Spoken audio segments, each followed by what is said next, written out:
I do feel will help a lot of people, not only through disabilities, but child loss, even house fires. Hello, and welcome to the Heal Yourself with me, Sarah Dawkins podcast.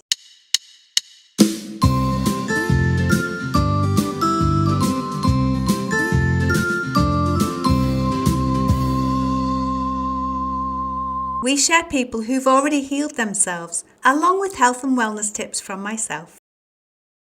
Hello, and welcome back to another episode of Heal Yourself with me, Sarah Dawkins. My guest today is Jade Horton, and Jade began her healing journey after the tragic loss of her two young children in 2020.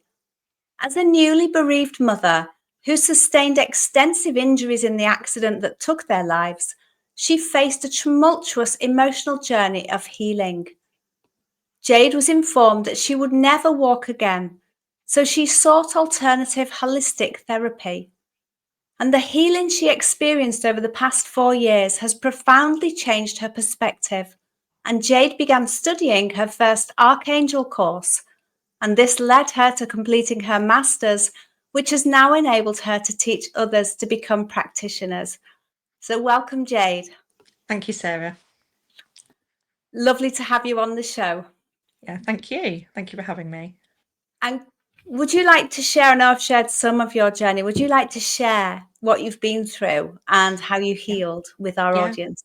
Yeah, so I'll start from the beginning, really, because I think that's quite important. It was the 10th of December, and there was a house fire at my home early morning. It was about 7 o'clock. And I discovered that when I opened the door, I was hit with thick black smoke and I couldn't see anything. All I could feel was just this intense heat. So I'm trying to see where my children are because my son was on the middle floor because I lived in a 3-story house, and my daughter was at the top where I was, but I couldn't open her door. So I said I was going to go and get some help. So I ran to the window, I opened the window and literally screamed for help because I couldn't find my phone at the time because the smoke was like billowing into my bedroom at that point. And luckily there was a neighbour that came past. She was on her way to work and I said, I need help. The house is on fire. And she rang the emergency services. And then at that point, I'm sort of like trying to dip on the floor, trying to find my phone, but also trying to breathe as well because it was just, yeah, awful. And I'm then hanging out the window again, and then there's more people coming in now because they can hear the commotion and then seeing all this smoke coming out this window. And it was just absolute chaos because I didn't quite know what was happening, where it started, what happened really, and why. And my partner at the time, he'd just gone to work. So I managed to find my phone, rang him, and I said, the house is on fire, you need to get back. So he did. He came home. I heard him because he came into the house and he was trying to call me. But there was other voices as well, so I wasn't too sure who they were, whether they were firefighters or not. But now I know that they were two neighbours because the firefighters at the time, they came from 5 different areas because it was a really, really big fire. And what happened there was they stood there and basically watched because they said it was deemed too dangerous to go in at the time. So my partner, obviously, he's like, I can't stand here and watch. I need to go in. Obviously, they tried to stop him, but it is what it is. So he tried to, and he couldn't find my son. He must have been hiding in the corner, and he couldn't get up the stairs because the stairs had already burnt.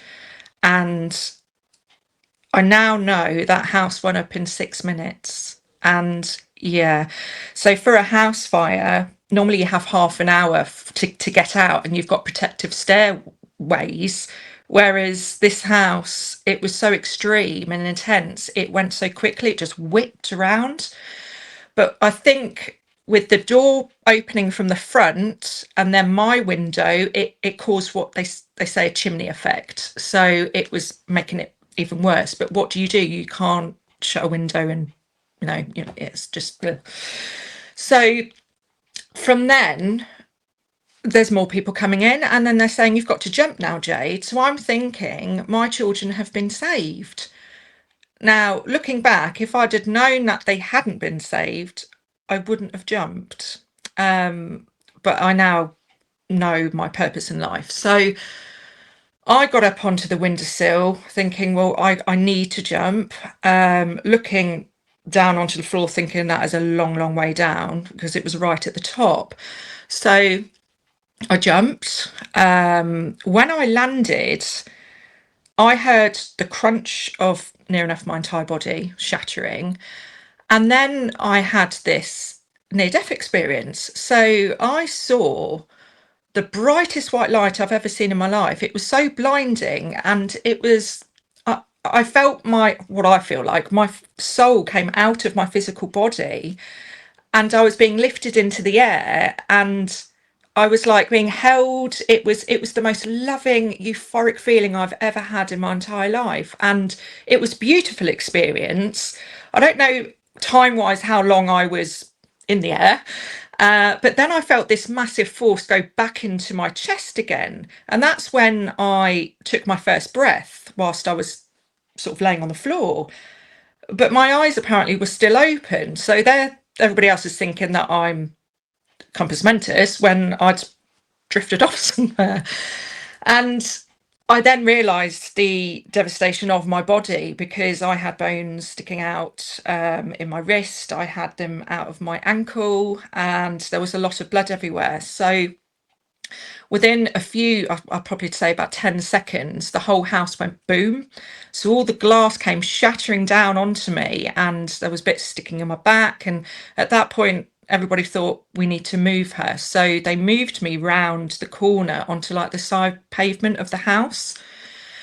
And whilst they're carrying me, where are my children? Where are my children? And no one would say anything. And I thought that was a bit odd. I thought maybe they don't know, but I'm still looking at my partner going, where are they? Where are they? And again, he wouldn't even look at me. And the more I asked, the more of the realization I knew then that they probably had died. And I was laying there, and it was one neighbour that was stroking my head at the time. And I said again to my partner, where are they? Where are they? And he just put his head down and he just shook and he cried. And I made an animal roar. I still remember it now. It was very loud. It just came out of me. And I think for anybody that has lost a child or children, they would understand that. So I'm laying there in absolute agony thinking, what's just happened? And I waited for the ambulance to come. I got into the ambulance, and then I had a realization in my brain that the children's father was quite an abusive person, and he had actually threatened me 3 months before and said, basically, you'll know when it's burning. So I'm thinking it's him.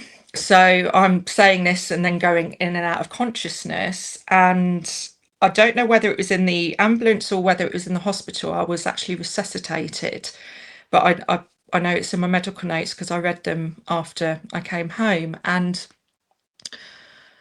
it was like torture, Sarah, because every time I woke up again, it was the realization of where I am again. And it's like a knife into your chest every single time. And it was the worst experience I've ever had, and it always will be. Nothing can touch that at all. And for me, the recovery was immense. So I think it was about 3 or 4 operations, and they're about 9-10 hours long. And then I realised how much I'd injured myself. So I'd shattered my heel bones, my ankles, my pelvis, my sacrum, my spine in 4 places, my right hip socket, sternum, wrist, and these 3 fingers here. I had to have a skin graft on my right inner foot because that was an open fracture, and they couldn't, because the skin's really thin there, they tried to stitch it up and it kept reopening. So I have got a skin graft there, which doesn't look pretty, but my foot is still there, because at one point they said they were going to chop my foot off because there was no pulse, and I still suffer with circulation issues from the knee down. It's still freezing cold all the time, but you deal with things, don't you? But I had 5 different consultants every single day telling me, you realise the extent of your injuries? And I'm like, yes. You realise you'll never walk again? And I'm like, what? And then the more they said it, the more I started to think, hang on a minute, no, I will. Just something switched in my brain to just fight, really, and think, no, I know I can do this. I don't know whether it might have been my inner self or a guide, I don't know, but something was like, you need to do this, you will do it. So every day I'd have an argument with them. They come in and go, you've got to get it in your head, you will never walk again. Yes, I will. So for me, it was intense because I then had physiotherapy every day. So they would sort of just try and do gentle exercises, because they left my spine as it was to heal without having an operation on it, because I had quadricuina syndrome 2018, which is a rare back condition, and they didn't want to interfere anymore to make it any worse for me. So that was hard, because the pain was, I can't even describe the pain. It was just absolutely awful. But I then started to meditate every single day. So I'd go on YouTube and I'd just have a look at like different guided meditations, just to try and get my mindset in the right place, because I was in a very negative mindset then. I didn't want to be here. I would look around the room and think, what can I do to end this? Which is understandable, and you know, everybody had compassion in that hospital in Adam Brooks. They were brilliant. All the nurses and doctors were fantastic. But at the time it was COVID, so it was a very lonely time. But I knew there was a seriousness to my experience, because all my family were around my bed for about a week, and I knew I was dying, because I had 2 blood transfusions as well. Then a chaplain starts to walk and I think, oh, here we go. He's going to read me my last rites, and I'm not even religious. So I told him to go away politely.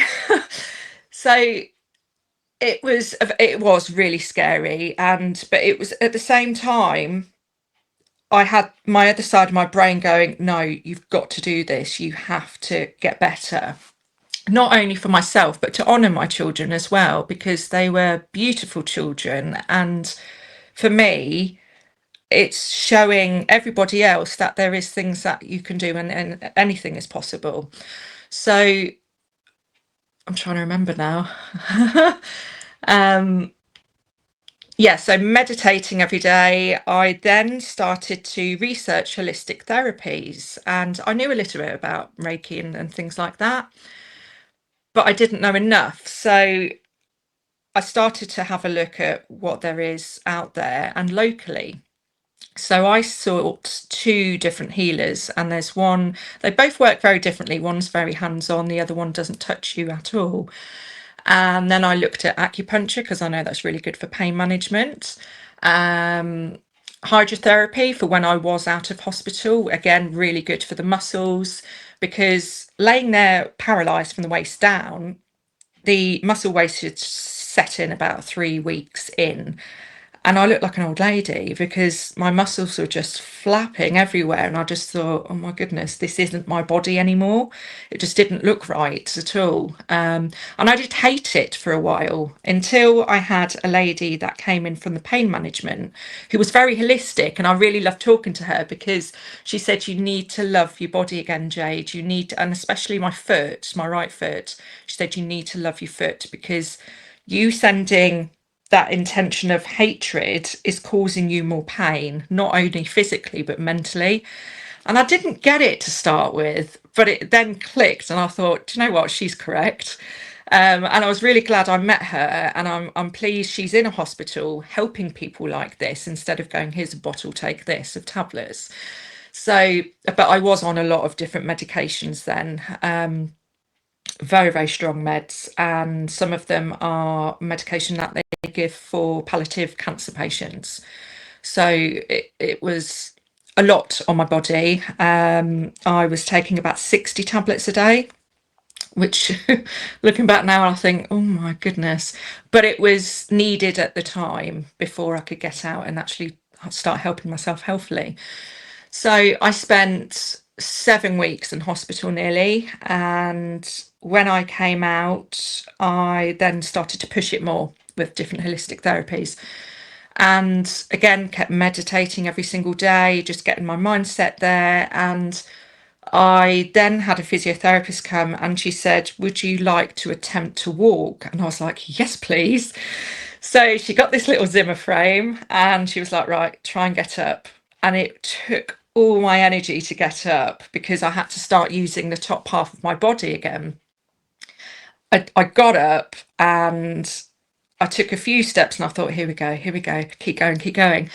And I did it, and I did 10 meters in one go. I don't know how I did it, to be honest, because it was agony. But at the same time, I did actually hear my children in my head cheering me on, which was lovely. And to some people, they might think you're a little bit nuts, but I know I can communicate with them because I used to do sort of psychic things years ago, and I was very psychic as a child. But I blocked myself off for years, so that started to come back again. And I think the near-death experience opened me up again massively. So I was very, very proud of that moment. And after that, that's what I did every day. I just kept going up and down the hallway. And I wore these, they're like airwalker boots for people that have broken their legs or ankles. I was in those for 7 months, and because of the severity of my ankles. But they were really good because it helped you like rock. So you didn't sort of, it was a little bit difficult sometimes because you think, oh, I'm going to fall over, but you don't. And that got me stronger because if you don't use it, you lose it. And that is one thing I say to so many people, because if you just sit there and have pity on yourself and think, this is it, this is all I'm going to do, then that is all you're going to do. So I didn't want to put any limitations on myself. And for me, that spurred me on even more. And when I went to these healers, they were saying to me, you are actually healing your body and you don't even know you're doing it, Jade. And I was like, okay, how? And they said, right, what are you doing already? So I said, right, meditating every day. And then another person who was an inspiration for me is Dr. Dispenza, because he broke his back in 6 places, very similar spinal injuries to mine. And he mentally looked at his body through meditation and did like body scans and healed himself. So that's what I started to do. I didn't know whether I was doing it right or not wrong. I just didn't know. But I put that intention there from the feet upwards. And I know that worked for me, especially because I did it every day, and speaking kindly to myself as well. That was really important, because there's another study, isn't there, with the water, where you can say hatred words and then loving words, and then you feed that to a plant. The hatred plant dies, the loving one thrives. And because we're like 75-80% water, and water holds memory, doesn't it? And all these things I've learned over these 4 years has massively changed my outlook on life. And I love to teach other people this as well, because it's about awareness, because a lot of people don't understand all this. And I think it's not until you have trauma, maybe, that you then start to look or go down this path and then share that with other people.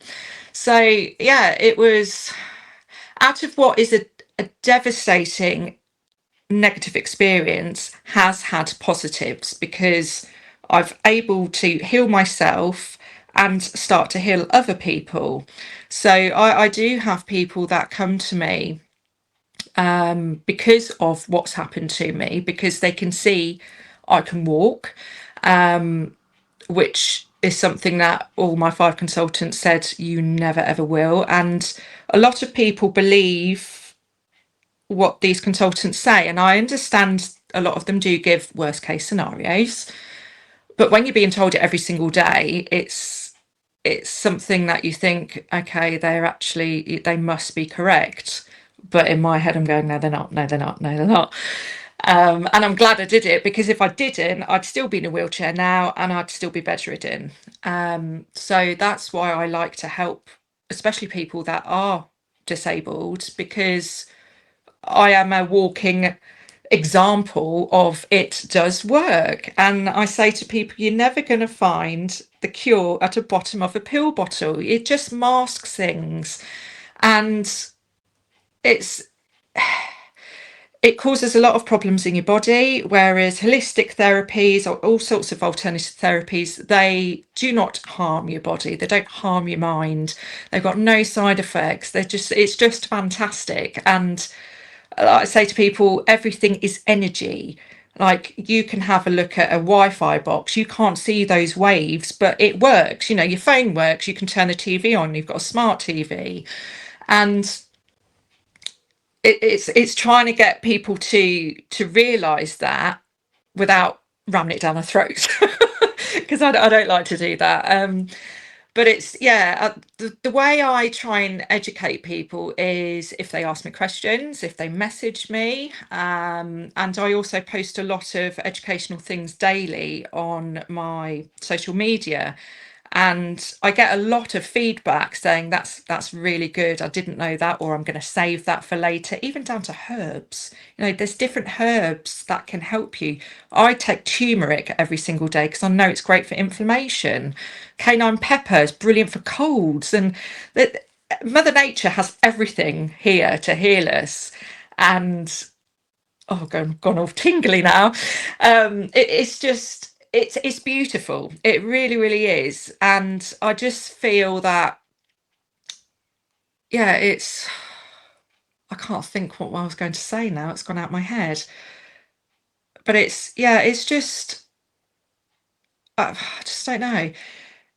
It's something that I'm very passionate about, and I would love to help so many people out there, and sharing my story, I do feel will help a lot of people, not only through disabilities, but child loss, even house fires. I've helped a few families that luckily they've all got out, but I know the devastation that it leaves when you are left with no material things whatsoever, and you have to start from scratch. So I helped 3 different families locally, and I help bereaved families as well, because they're quite new into their grief journey, whereas I'm nearly 5 years in now. So, and I know what it's like. I mean, every loss is unique. Even somebody that had probably experienced exactly the same as me is not going to feel or sense the same. But we have like an understanding, and it's a club no parent should be in, but it happens, and I've accepted that now. It took a long time for me to do that, because I asked a lot of whys. Why me? Why did it happen? Why have they gone? But I understand that it was their life path. It was also mine. I picked it. I was supposed to experience this, and they were only supposed to be here for that amount of time. And if it wasn't a house fire, it would have been something else. So that was hard to start with, but I do understand that now. And it's lovely that they do communicate with me. They show me lots of different signs. Even in the beginning, I would see like quick little shadows go past, and I think, when you catch your eye and you think, what was that? And then lights would start flickering on and off, on and off. They turn the channels on to something that they want to watch, and I will look, because you try and debunk things all the time. So I'll look and like, right, I'm not sat near the remote control. No one else is in the home. The cats haven't poured anything. They'll turn things off, they'll turn things on again. And one thing which actually freaked my partner out at the time was the washing machine went off and it was off at the plug. Started making this little tune. He was like, what's that? They used to hide his lighters as well, because I went to a meeting once and he said they don't like him smoking. So they hide his lighters. So when I came home and told him that, he was like, oh, okay. But they kept doing it. I would find 2 little feathers in obscure places, little pennies as well. I've got a very clean and tidy home, and they would just appear, these pennies. And I knew when I turned them over that it was the year of their birth. So I've kept them all in a little wooden box. What else do they do? Dragonflies, very spiritual. They will just fly around. 2 of them, it's always 2, fly around my head in the garden. 2 robins will sit on the fence as well. What else? They just do so much. And another friend of mine who's a psychic medium, she told me that I could energetically send them presents for like their birthdays. So I was like, right, I'll give that a go. So I did. And for Isaac's, I think it was his 6th birthday, because it's his 8th this Saturday. And I sent him a big red bike, because he used to have a red bike. But I know obviously they do grow. So I sent him this bike, and I sent him the cake with the 6 candles. And I had a reading, and this person said, Isaac wants to say thank you for his big red bike and his 6 candles of his cake. And I was like, wow. He said, and he wants to tell you that it worked. So I was like, okay. I know, it just blows my mind. It really does. I've sang in the shower to my daughter, and the lights will flicker, keep going and going. And then when I stop, the lights stop again. And I always sense them on the right-hand side of me as well. They're always that side. They're never anywhere else. But I was shopping once, and this lady came up to me and she went, do you realise you've got 2 children stood next to you? I said, yes. She said, are they your children? I said, yes. She was like, I just needed to say that because I could see them. And I was like, thank you for that. She said, and I knew I could say that to you as well. So she must have been psychic. But that was lovely as well, because they do follow me around. I went to Turkey on a spiritual retreat, and the host said that they've joined you. The first night I got into my room, the lights were going on and off, on and off, on and off, and just kept going until I had to unplug it because it was making my eyes flash too much.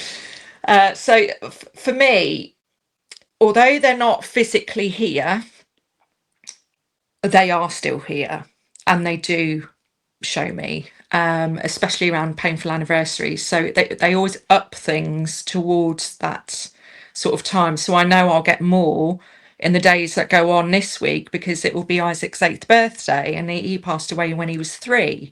So, and my daughter would have been 12 now, and she passed away when she was 7. But yeah, it was just it's lovely that I'm open to this, and I say to people, you've got to feel to heal. And I blocked myself off for a while, because you do go through different stages of grief. You go through a bit of denial that it's not happening to you and it's somebody else. And I ended up like dissociating myself, like an out of body experience. Like, no, that's not me. That's somebody else lying there and dealing with that. But you slowly get to the point of acceptance of what has happened. For me, I will never get over it, because I don't think you can, especially when you lose children. But you can come to some sort of acceptance that this is what's happened. You know, you can't you can't go back in time. And even if, like I say a bit earlier, if it wasn't that, it would have been something else. And I'm okay with that now, but I wasn't before at all. But for me, it's been a massive ripple effect. Friends, family, it's affected a lot of people, but also it's made them happy in a way that I've managed to get back onto my feet again, and that was within 12 weeks. It's just like, I look back now and I think, was that a miracle? No, it wasn't. It was me. It was me that did that, nobody else. And I'm very proud that I've done it. And that's why I wanted to start helping other people. So for me, it was the physical recovery first before my mental state started to open up. And I then did a therapy called EMDR, which is eye movement desensitization, I think reprocessing or reprogramming. And it rewires your brain to stop being the fight or flight all the time, because everything was a trigger for me. I would turn a TV on and there'd be a fire on a film or a program or some sort of devastation that would affect me. The smells, I then realised, is the strongest recall to memory. So the smell of a fire burning, especially in the winter, people have got open fires, that would set me off. I couldn't light a candle. I couldn't be around any sort of fire whatsoever. I would take everything out of the sockets because it was an electrical fault with the TV. So I'm very mindful, even now, that I unplug things at night. But that's just something that I have to do myself. It doesn't control my life, but I know I need to do it so that I can go to bed and rest. Yeah, it was, I did that for 7 months and it was grueling. But at the same time, I know that really did help save my life because I was very suicidal and I would have flitting moments of, I'm going to get better, things are going to get better, but no, I'd rather be with my children. So I did that weekly, and bless her, I speak to her now, and because obviously I'm not a client anymore. And she said, I've never met anybody so focused and determined on their therapy and on their recovery as you are. And I said, but I know I needed to do it because if I didn't, I know what the outcome would have been. And I didn't want that. I don't like giving up with things. And I also don't like the word can't either. So it's probably lucky that I'm quite stubborn. First off, congratulations on your healing. Thank you. And I'm a big believer in, you have to sit in that victim mode when you feel it. You have to, and acknowledge it and feel into it and know that you're feeling everything that's gone on, and then make that decision. Actually, this isn't how the rest of my life's going to be. I choose differently. And you've shown that making that choice and that determination to go forward with your life, seeing your life purpose now to not only heal yourself, but to help others on their healing journey too. Yes, it was very, very important. So that's why I started to think, what can I do with my life? Because I've always had different careers. I was a prison officer for 8.5 years. I worked in a boys' children's home. So it's always been caring roles. But I didn't want to put that pressure on myself to work for somebody, just because sometimes, especially when it's really cold weather, I'm like a walking thermometer. I know when it's about to rain because I ache more. So I didn't want to think I've got to get up to go to work and do whatever I choose to do. So I thought I need to work for myself, but what can I do that is going to not only help people, but also help me as well? So again, by chance, I opened up Facebook and this advert came up for angelic Reiki, and I thought, never heard of that. What is it? And I had a little look into it and contacted the lady, and she was local. And she knew of me because it was everywhere at the time, in news stories and media. So I went to go and see her, spoke to her for about 4 hours, absolutely loved what she did. And I thought, this is what I need to be doing. But also, it's another honour for my children because they are angels. And I wanted to do that. And I thought that they've steered me in this direction. So I then did a couple of little courses because I didn't know anything about angels or archangels. All I knew was Archangel Michael because he's everywhere. So I did that first, thoroughly enjoyed it, really, really loved that. And then did my practitioner's course in 2022. But when I was doing it, there was things that she was teaching us as a group, and it was like a recall, like I already knew it. It was a weird experience because I was thinking, oh, already know that, already know that, but how do I know that? And it brought me back to when my children would come out with strange things. So my daughter at 3, I'd had a operation on my ovaries, and it was a big cyst. And I said, you know, Mummy's going to work, and because I didn't want to worry her. So when I came home, she came running up to me, and I'm thinking, please don't hug me because it's going to really hurt around my stomach. And she went, let me put my healing hand on your tummy, Mummy, you need healing. And I was like, okay. So she did it right where the incisions were. Her hand went really, really warm. And I said, how, what? And she went, you need healing. And she was like closing her eyes and like really getting into the zone. And then all of a sudden she was like, okay, and just skipped off. So afterwards I said, who's taught you that? Or where have you seen that? She went, I don't know, I just know it. So, okay.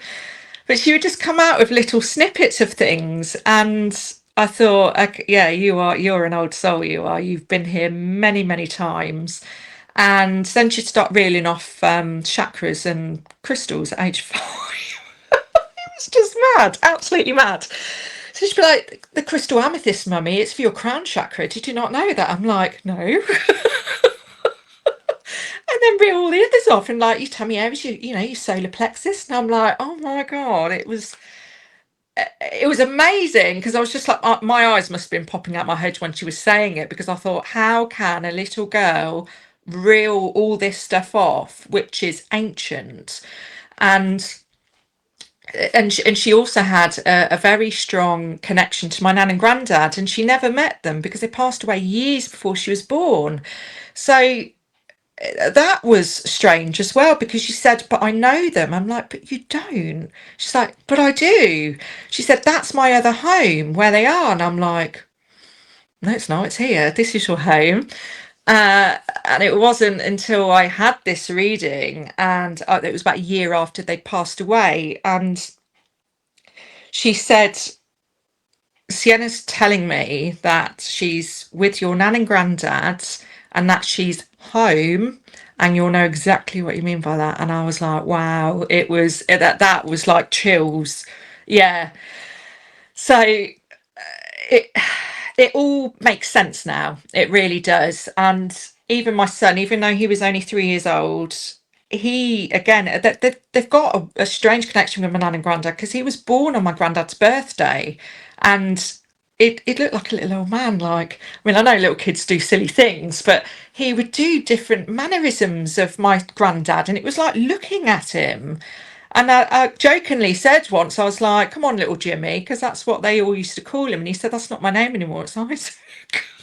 It's like, oh, okay. Yeah, really, really strange, really strange, but beautiful, absolutely beautiful. And I'm pleased I was open to it and that I didn't go, you know, don't be so silly, because I know some parents and people don't understand it or fear it as well. I don't have any fear of dying whatsoever, because it's happened twice to me, once when I was 3 years old as well. So I know how beautiful that transition is. There's no pain. It is just the most loving feeling. I just can't put it into words. There's no words that can describe it. It is just so euphoric. So yeah, when I know when my time comes eventually, there's no fear there. I will welcome it, and I know that who I'll see at the end of that tunnel with the bright light is Sienna and Isaac, my children, and whoever else will come and maybe to collect me. So yeah, for me, it's opened my eyes even more to understand what the afterlife is like, how we're all connected. You know, people say you've only got one life, but you actually haven't. You've been here so many times, but you get like your brain wiped. It's like a slate clean again. And all the people that you meet in this current life are people that you've met previously, but in different bodies. And you could be male or female. And yeah, it's mad, isn't it? But it's true. Yeah, and you have to be open to reincarnation to believe in it, You to do. understand it and to see it. So, Yeah. and I think a lot of what you've been through is about mindset as well and beliefs, isn't it? Like, you believed from the off that you could heal yourself, Yeah. and you went on and proved it. And mindset is one of the key points of healing. Because as the saying goes, if you believe you can or you believe you can't, you're right. Yeah. So having that belief to start off with, as you step out of that victim mode into that belief that actually now is my time, I can heal and set off on that track, you're bound to succeed because your mindset's in the right place. Yeah. Yeah. And everybody's on a healing journey of some sort, aren't they? And it's just knowing where to look for these type of things. Internet is a brilliant thing, isn't it? It's at your fingertips. You can type anything in and there it is. There's the answers for you, and knowing where to go, because depending on where you live, big cities have got a lot of different people that do different things. So yeah, for me, it was obviously meditation. Acupuncture was fantastic. Hydrotherapy, great for my muscles, even for pain as well, because I couldn't exercise on land. Obviously Reiki, angelic Reiki. Is something that when you deliver that healing, you're actually receiving healing as well, which is beautiful. And the difference with what you would call traditional Japanese Reiki and angelic Reiki, that there is a slight difference there, where I'm like a channel for angels, archangels, galactic beings, and ascended masters to work through me into that person's auric field and into their body. So, and you can feel which ones are coming through because they're all set at different frequencies, and they're all very, very high. So that's why when you do these courses, you have to be attuned, because everybody's got different vibrational frequencies, and you do find you gravitate towards the same sort of level, but there are then people that are very low that will try and suck that from you. So it's about learning how to protect yourself. So crystals are a massive thing. I always wear crystals. There's crystals all over my home. I know how to cleanse them properly, and I also do like it's not really a prayer as such, but it's a little saying that I do to put a white light all the way around my body and put a bubble of protection around my car when I get into a car, and it works. It really does. And it stops anything trying to get through to you that isn't for you. And also, I found when I did these attunements that I started to drop off things. So I then didn't drink fizzy drinks because I didn't really drink them much, but I just went, nope. I stopped drinking caffeine. I stopped drinking any squash. It was literally water, fruit tea. I went off red meat completely. It was literally the next day. It was like that's it. I'm not having that anymore. And it was odd because it was like a clearing. And I do remember my master telling me, like, sometimes you get physical responses where you might get an upset tummy for a little while, but that again is normal. But you've got to keep drinking lots of water, not tap water though. It's got to be clean water. So, and again, I then learned more about fluoride as well, because that is in a lot of things. I changed my toothpaste. I don't drink tap water because that can crystallize your pineal gland, and it also is not good for your body. And knowing what foods to eat as well that are clean and not covered in pesticides and hidden things that have got, even when people look at packets, they might think, oh, that's not processed, but it actually is, because it's got so many nasty bits in it, but it's all hidden. Sugar's the biggest drug going, isn't it? It's in everything. And when you start to unpack it, there is so much, and every door you open leads to another 10 doors, It and does, you rabbit just, hole. it really is, isn't it? Yes. Thank you. Gosh, Jade, you've shared so much. I'm in awe of your journey. You've come through so much, and yet here you are on a mission to help others on their own healing journeys. So thank you for that. If you could share one tip with our audience today, going through something like you've been through, similar to what you've been through, what would that be? I would say don't ever give up, and reach out to people that are caring and understanding. Yeah, just don't give up. There is always a possibility of some sort, because if you do, again, like I said earlier, you're just putting massive limits on yourself, and you're never going to push forward if you go, that's it, I'll just accept what it is, and yeah, do not give up, because if you do, that's what happens. If you don't, this is what happens. Yeah. And I love that. And don't give up, because you can't change the past. No. Nothing will change the past, but we can change the way we look at it and the way we hold on to it. Yes. And then all we've got is the present and the future. Yeah. So thank you for that. Yeah, and where can people find you?